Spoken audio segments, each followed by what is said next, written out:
We are very excited to welcome you to a special conversation. We really just wanted to get together and chat. Without further ado, I'd like to welcome Dax and Aaron, co-founders of Ted Segers.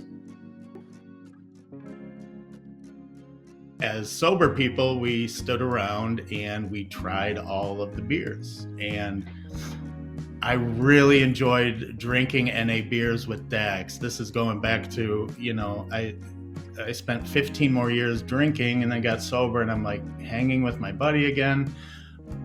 It's so wild to drink NA beers and have a good time, and except we weren't really digging any of them. Why can't someone get closer this day and age? And he came and hung in LA for a long time, and then we had this explosion of like, oh my God, it's 7th grade again. We're both sober or not, we're having fun in the way we did when we were 12. And we're, as Aaron said we're just back in business in the most beautiful, wonderful way. It's been like the greatest kind of chapter of my life, and hopefully Aaron's, that we come back together in sobriety. And Tyrell and Weekly have been working with this microbrewer in Illinois, and they had collectively come up with this insane product, which they were like, it's the best NA I've ever tasted. I'm like, they're just excited to own a business. This is gonna taste like shit. There's no way. And then they mailed it to me, and I was like, by God, boys, you really have done it. It's blue collar, working class garage beer that tastes like beer.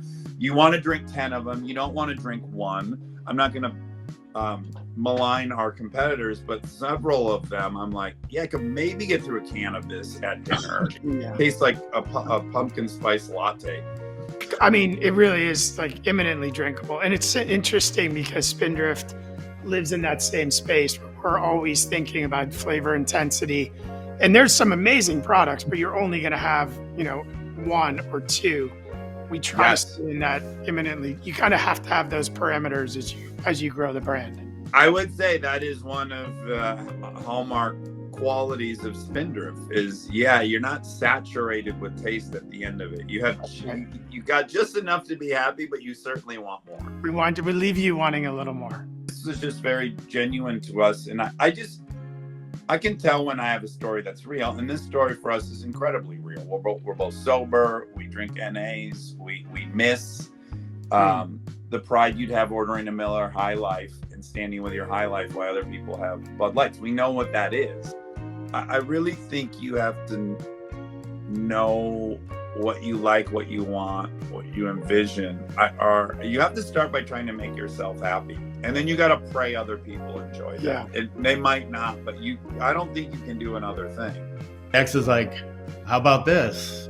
No. What would we pick off the shelf? Not what does this marketing company say people pick off the shelf? What would we pick off the shelf? So we've made a lot of decisions based on what we would do, and we try to really stay true to it.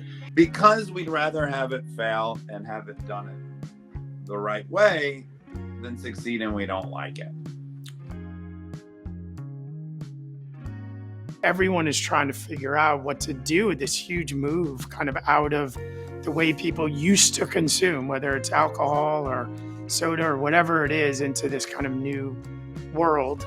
Again, a lot of it's undefined, which is if you like that kind of environment, it's super fun to be part of telling the story of where things are going. If ever there was a time to do this, it's probably now.